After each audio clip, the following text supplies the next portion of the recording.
Mr. R. Rats here to continue at chess.com my video series on the correspondence team match between my video lessons group and the team CARPE DIEM. This was played on board 28, so we have a couple of 2,000 plus rated players.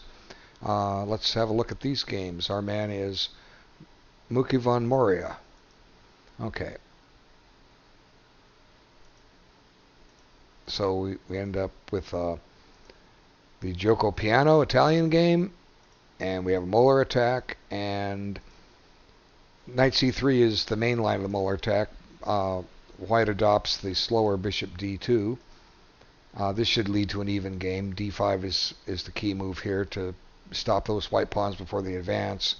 And now black saddles white with an isolated queen pawn.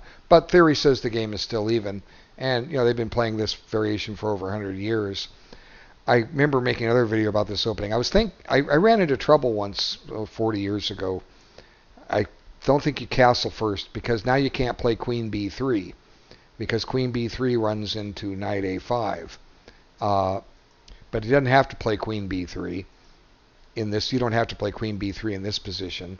It's just that I made a mistake when I did it. So, but queen b3. Let me back this up. Going too far. No. Queen b3, you don't have time for knight a5. I think because of, let's see. Oh, here. Let's see. Queen b5 check, you play c6 and both knights are defended. Queen a4. Oh, yeah, here's why. Queen a4 check, c6. Now you, well, if you take the knight, the queen can take, and you cover this. I don't remember. Well, I'll be honest, I don't remember. So no big deal. You guys can look it up. If you play this line as white or black, you need to know it. Okay. But I delayed queen b3 for one move, and I ended up dropping the bishop pair, and let's see what I can remember what happened. Like I say, now you can run into this. But you see, you don't have an exit check, so you're going to lose the bishop pair. So here we go. I guess black gets the blockade on the isolated queen pawn, and white has to make a mistake for black to win, but it's easier for black to win with the isolated queen pawn and the bishop over a knight in an open board. But like I say, you don't have to play queen b3. You can castle. You just don't want to play queen b3 after you castle. So this is still book and theory, and I don't really know it. Here, though, I'm thinking that at some point black should play to blockade that pawn. But he doesn't. Now I'm just showing you the method. The knight could go to e7 and play c6, and you've got this blockade setting up. And if you're able to, you can flip-flop the knights. The one on d5 go back to f6, and this one come up to d5 if you have time. So he plays knight b6, and the bishop comes back. And now black has won a pawn, but it's not really clear how if black has enough compensation for it. White's immediately threatening to grab this pawn. And white is happy that he's gotten rid of his isolated pawn. So to some respects, white's happy giving up that pawn because of that. And let's see, the rook's on an open file. Black still has a couple of undeveloped pieces. White has compensation for the pawn, and white actually misses a good move, as we'll see here in a minute or two. Here, white could take the pawn back, but he doesn't. He advances the knight with tempo. And now he goes and threatens a mate, and queen g6 is the only other move I can see to stop it, because you can't play f5, that's pinned. But white misses a good move here that would have, I think, given him the upper hand. The move he makes is a natural. You're developing a rook, you're attacking a queen. But here's a better move. Okay, queen c3. Now you ask, what does this do? Well, what it does is we're trying to capitalize on this square f6. So black can't stop and try to defend things with king g7. Well, pick a move for black. Okay, let's pick one. This would be a mistake. Here's why. Now this knight comes here. A tempo on the queen. Queen's got to move. Where are you going to put her? Here. Okay, now knight f6 check. And even if you're not winning well, you're actually winning more than the exchange here, because this is going to be with a discovered check. So let's back this up slightly. Put the rook on d1. Play here. Now we got to find a square for the queen. Let's put her back on f4. Now comes, oops, grab the right piece here. Check. Where are you going to go with the king? There's trouble. See, so f4 wasn't a good square for the king at all, was it? So it would have made black play defense, and we can let black set up the pieces and try to solve the position. What do you do against queen c3? So maybe what this boils down to is that taking that pawn on d4 isn't the right choice. But anyway, rook came over. But white's got an active game for the pawn he sacrificed. But here he makes a miscalculation. White should just park his queen over on e2 and go from there. But here's the miscalculation. He starts exchanging pieces. So both sides take a queen. Now black has a bishop on pre. White has a rook on pre. We got to deal with those. So black jettisons his rook, and white jettisons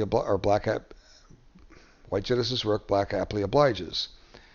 And it's true that white wins 2 pieces for the rook here, but this is one of those cases where there are a whole lot of pawns, and in fact, almost too many pawns. 6 pawns to 4, and the b2 pawn is weak. And I'm thinking black shouldn't be losing this, but white needs to play this accurately, I think, to hold a draw. And immediately he gets tricky. He plays knight takes f7, and it's easy to see if king takes, white's going to play bishop b3 check and win. And if rook takes, the bishop will come to f7. Let's see. And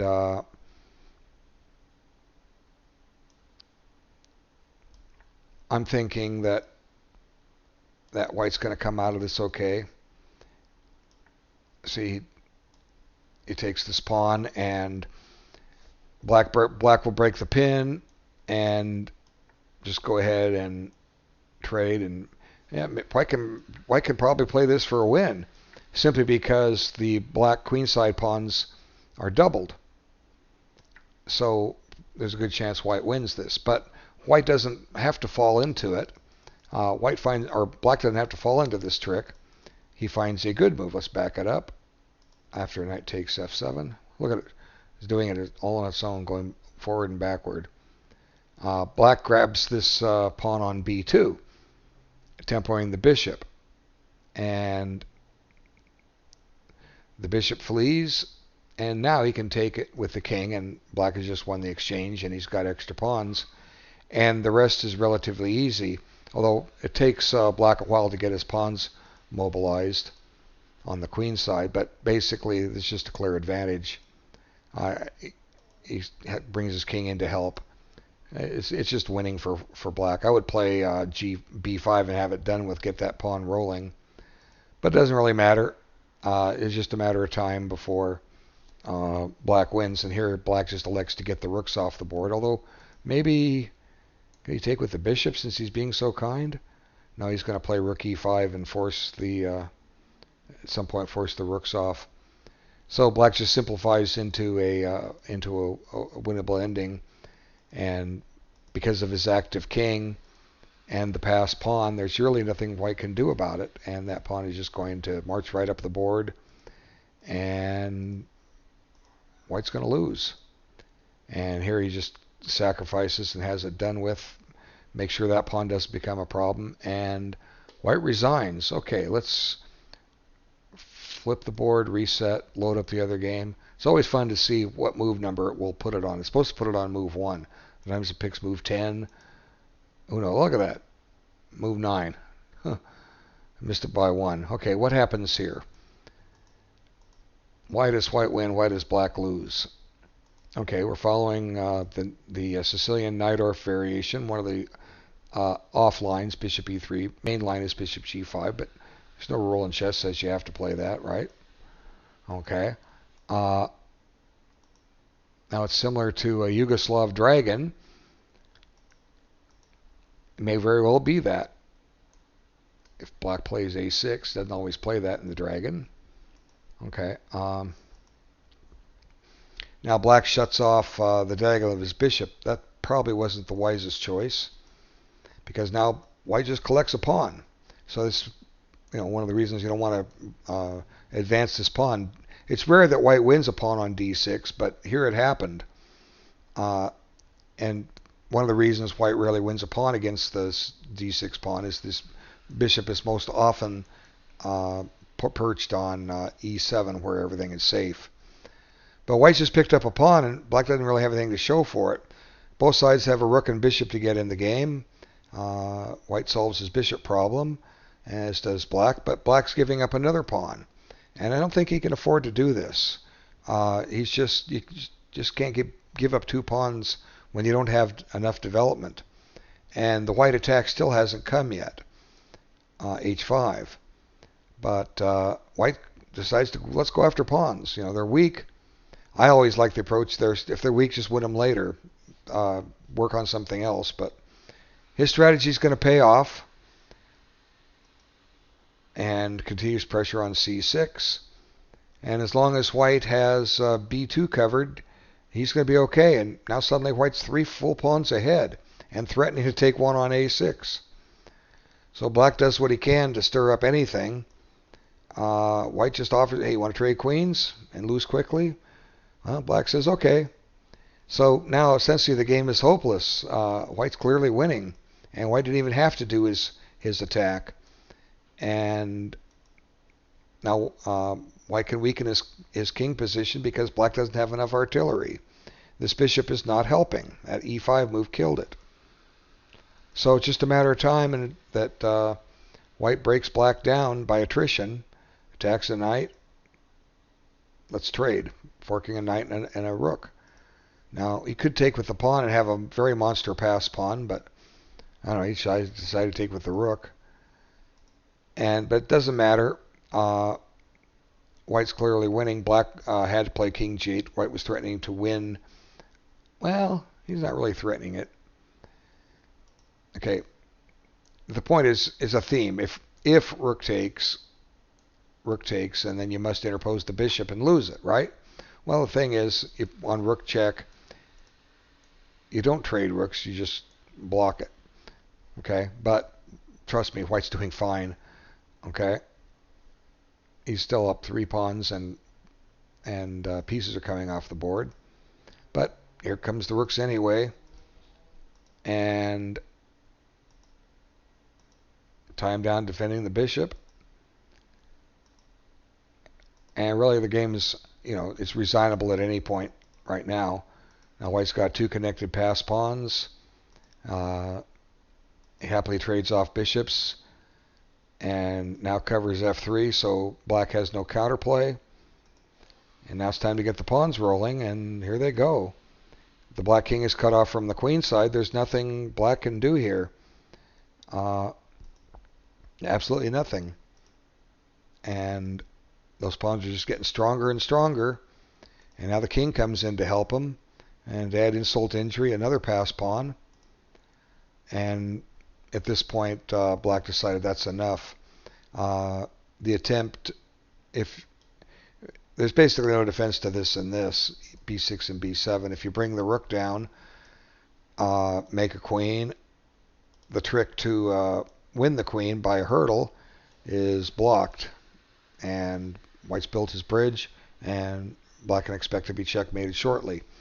So, well played by mukivonmoria. Reasonably played by black, but you gave up too many pawns in this game, and in the other game, You missed queen c3. Could have had some good winning chances there. So thanks everyone for watching. Still about 7 more videos as of this point until I'm caught up, but I will get there eventually. And keep watching these. They'll help your chess. Thank you.